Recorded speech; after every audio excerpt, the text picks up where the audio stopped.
Now, a CBS News investigation. Last week, General Motors said it was recalling more than 700,000 vehicles because of a problem with the ignition switch. GM said 6 people had been killed in accidents. But tonight, we've learned that GM's recall is coming 10 years after the defect was first discovered and 7 years after people began to die. Jeff Glor is looking into this. On October 24, 2006, a compact car went off the road in St. Croix County, Wisconsin. 2 teenage girls were killed, 18-year-old Natasha Weigel and Margie Besko's 15-year-old daughter, Amy. There's days that I am fine, days that I can function, but there's just as many bad days where you just want to cry all day. There was no drinking involved, no other cars on the road. Weather was determined not to be a factor.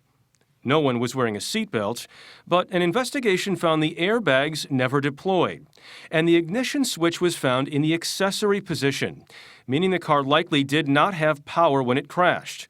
No power steering, no power brakes, no airbags. And when was that? That was her brother's wedding. Natasha's stepfather, Ken Reimer, has spent the last 8 years looking for answers. Every day we go, I wonder what happened. No one has ever said to you, this is why this happened? No.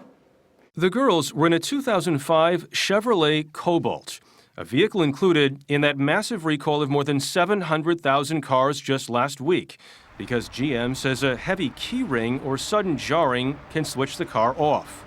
Now, in a letter sent to the Department of Transportation by the family of another person who died in a Cobalt, a 29-year-old nurse in Georgia named Brooke Melton, lawyers charge GM knew about the ignition defect in 2004.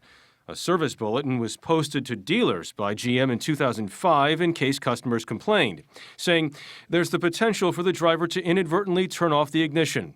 The concern is more likely to occur if the driver is short and has a large and/or heavy keychain.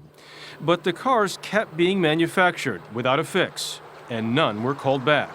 Joan Claybrook is the former head of the National Highway Traffic Safety Administration. This is an immoral act by General Motors to cover up this defect, not tell people, and then the result was inevitable that people were going to die and be injured. And that, to me, is unconscionable. It's like throwing an airplane passenger out of the airplane without a parachute. We asked GM for a comment on camera. They declined.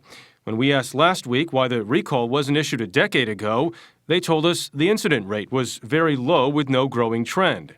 They added today, the safety of our customers is paramount. Given our present understanding of the 2005 to 2007 Cobalt ignition switch torque capabilities, we have announced a recall. Families who lost loved ones may be getting answers. It made me angry. They knew something was wrong with the car before the accident. I just don't understand how they can knowingly put these cars out and still let people drive them. This is my child. This is my baby girl. Amy and Natasha are 2 of the 6 deaths GM has linked to the ignition issue. Scott, the company stopped making the Cobalt in 2010, but there are still more than 500,000 Cobalts on the road today. Worth noting that GM volunteered the recall. It wasn't ordered by the government. Right. Jeff, thanks very much.